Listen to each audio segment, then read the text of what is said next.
Assalamualaikum warahmatullahi wabarakatuh. Perkenalkan, kami dari kelompok 1 akan menjelaskan tentang konsep dasar bangsa dengan dosen pengampu Dr. Zela Septikasari MSc MPD.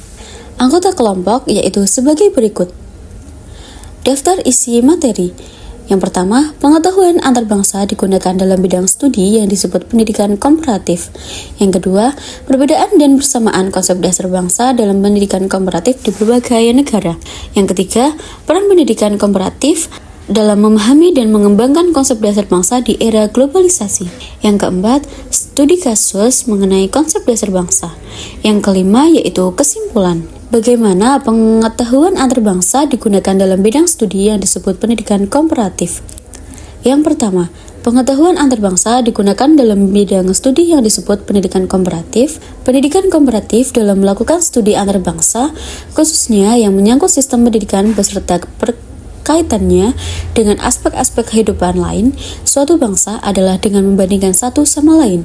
Yang kedua, perbedaan dan persamaan konsep dasar bangsa dalam pendidikan komparatif di berbagai negara.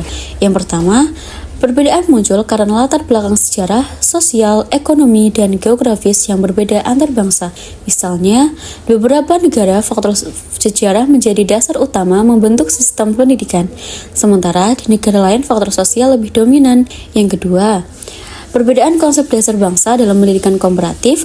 Konsep dasar bangsa secara umum dipahami sebagai pengelompokan masyarakat berdasarkan kesamaan-kesamaan tertentu seperti sejarah, budaya, bahasa, dan nilai-nilai sosial yang membentuk identitas nasional.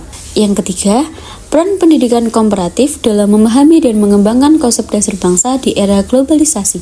Yang pertama, dalam menanggapi perkembangan globalisasi yang cepat, penting bagi sekolah-sekolah untuk menanamkan pendidikan karakter pada pelajarnya. Yang kedua, pendidikan merupakan proses yang terstruktur dan sistematis dalam mentransfer ilmu pengetahuan, norma, nilai, dan keterampilan dari suatu generasi ke generasi berikutnya. Yang ketiga, dengan demikian, mereka diharapkan dapat menjadi individu yang produktif dan memberikan kontribusi positif bagi masyarakat.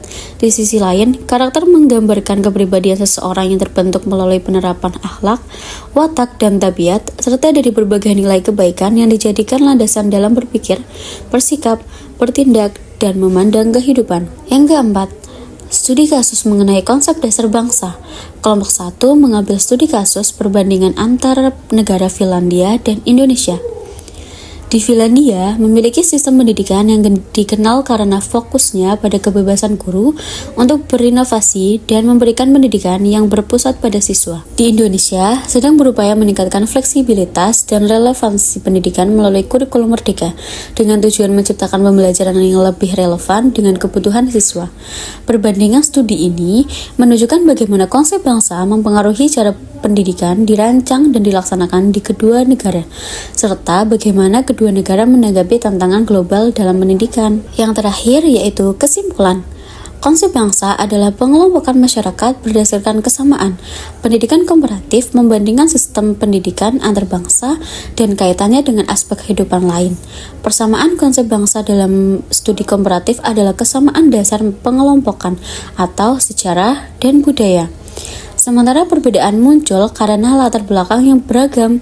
Pendidikan di Indonesia perlu mengintegrasikan nilai karakter dan budaya untuk menghargai keberagaman. Studi komparatif melihat pengaruh konsep bangsa terhadap perancangan dan pelaksanaan pendidikan. Terima kasih telah menonton video ini. Semoga bermanfaat untuk kedepannya. Kami dari kelompok 1 izin undur diri. Wassalamualaikum warahmatullahi wabarakatuh.